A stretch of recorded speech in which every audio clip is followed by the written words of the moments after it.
I anticipate being a high energy atmosphere. I know Arkansas is a really good team.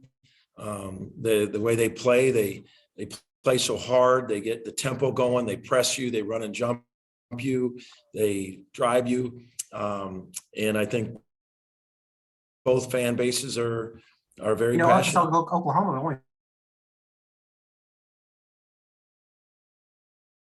played 10 times in basketball, which we take it into SEC. You guys into SEC play. What's it like to have that quality of play? It's only can help us, man. They're really good, and to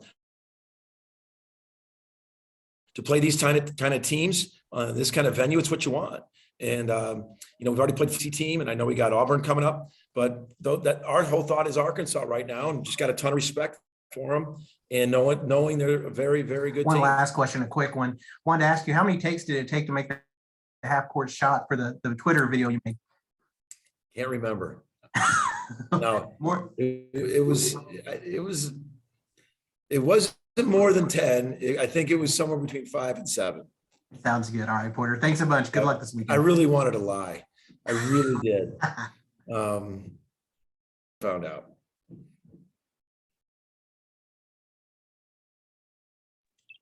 Josh Callaway with the next question.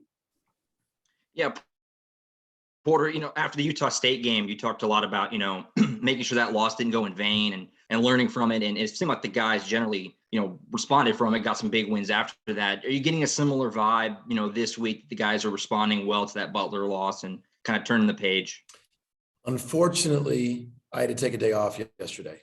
It pained me. I wanted to practice for to watch film for another 11. But per NCAA rules, that was our day off.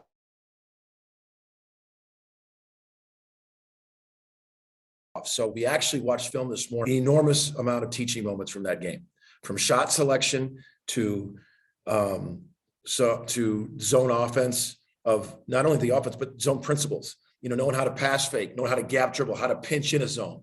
We got so spread out, we're just playing catch, which becomes, and that starts with me. But we were teaching zone principles. And the ironic thing is, even though they had only 8 possessions of zone, we went up against zone every single day with that thought that they might go zone. And then they did. So that was frustrating. But we had so many teaching moments and challenged them again and showed how this loss can't go in vain. We got to, we can't be that team that takes plays off. We got up 13 in the next 6 defensive possession. I'm relentless. They were okay, but they weren't to our standard, and they scored on 5 of them. And instead of trying to nail a hammer in it when you're up 13, we had some bad shot selection and some bad D. Next thing you know, it's a 3-point game. And that's the teaching moment. And same thing happened to the Utah State game. So yes, we went over a ton. Now the rest of this morning, this afternoon, tonight is all about Arkansas. Appreciate it, Porter. Yep. Jesse Critton with the next question. Hey, Porter. Appreciate your time.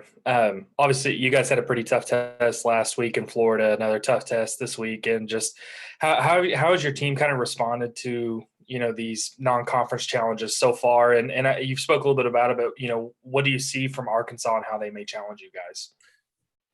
Well, starting first, what I see from Arkansas is I see a really good team. I see a lot of different pieces. They got length. They got athleticism. They got shooters. They got quick point guards. They got length inside with Vanover and Williams. I just see a lot of weapons. They come at you. They're going to press you. They're going to run and jump you. They're going to go for turnovers constantly. They turn turnovers into baskets as good as anybody. So that's what I see from Arkansas. You got to take care of the ball, and then you got to rebound. They're relentless on the glass. So you've got to take care of the ball, and you got to rebound. Those are just 2 fundamental basics that going into that game. And you got to execute. For us, we got to control the tempo, execute with that. How our guys handle it, man, they're a player at this level. You want to play in these games. You're playing a top 10 team in Tulsa, great programs. You got to check your pulse if you don't want to play in this game. And just a quick follow-up, you've started the same 5 guys in every game so far of the season. Just what have you seen from that starting lineup, and how do you kind of hope they continue to grow? That's what I want to see, is that I want to see them to continue to grow. I really want to see our, 6 through 10 continue to grow. I think the last game was the first game that our first 5 hasn't gotten us off to a good start in the second half. But I do love what they did. They came in, Butler scored 2 quick ones, and then we came back and we answered. So, it's just about getting better. And but we got to develop our bench. I mean, it's as simple as that. I thought Bijan came in and did a couple nice passes. His defense and different things, but his passing was good. Ethan, we're looking for consistency from him. Jacob came in and gave us 2 nice baskets off the bench. So I liked what I saw to Jacob. So 2 to 3 freshmen, and it's that old adage, it's a race to maturity. It's a race to maturity, man. When you're playing freshmen in this day and age, when you're playing COVID seniors and stupid seniors, all this stuff, you're playing 23-year-olds. You young guys, it's hard. It's hard to be a young, true freshman. It's got to be a race to maturity on all the little things you got to do to play at a game like this, at a level like this. Appreciate it, Porter. You got it. Andrew Hutchinson. Hey Porter, I was just curious what your impressions are after watching film of Jalen Williams, Arkansas's. I think he's number 10 for Arkansas. I know him. I've been watching for 48 hours since after the Butler game. Elite passer, really good passer. He's got a good pace to his game. He doesn't get sped up. Some bigs, you remember Majerus used to call some bigs pants passers. Williams is not a panic passer. Jalen Williams takes his time. He finds cutters. He's a very good passer. He's big. He gets his athleticism to the game. I really like him.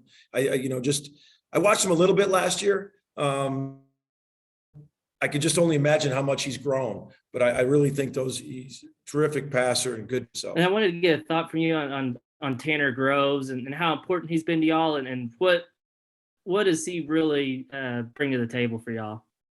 He brings some size to us at the position, but he's some versatility. He's passing the ball decent and he's shooting it. I think we can really get him, some more post touches. I'd like to see him get some more post touches in there and have him be more productive in the post as well. You got to love coaching him. He's passionate every day. He wants to learn. He watches all extra tape. He does all those things you love to coach. But I see a young man wanting to get better every day. Any additional questions for Coach? All right. Thank you, everyone. Have a good night. See you. Thank you, Porter. Yep.